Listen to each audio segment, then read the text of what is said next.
We've made a lot of progress, and as you know, we put a 50% tariff on India.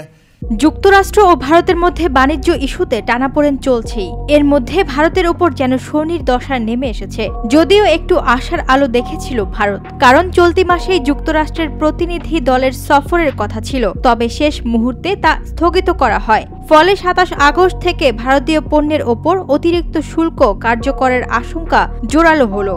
এই শুল্ক হার ৫০% পর্যন্ত বাড়তে পারে, যা যুক্তরাষ্ট্রের সাম্প্রতিক বাণিজ্য যুদ্ধের মধ্যে অন্যতম সর্বোচ্চ হার।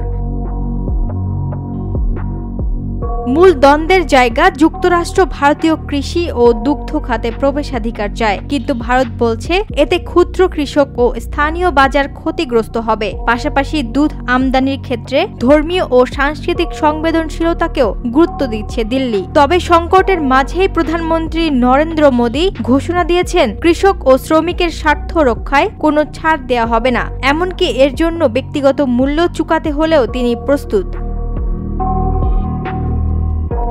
এনডিটিভির তথ্য অনুযায়ী বাতিল হওয়া এই সফরে দুই দেশের মধ্যে ষষ্ঠ দফা আলোচনা হওয়ার কথা ছিল। লক্ষ্য ছিল সেপ্টেম্বর-অক্টোবরের মধ্যেই দ্বিপাক্ষিক বাণিজ্য চুক্তি চূড়ান্ত করা, কিন্তু সফর স্থগিত হওয়ায় পুরো প্রক্রিয়া এখন ঝুলে গেছে।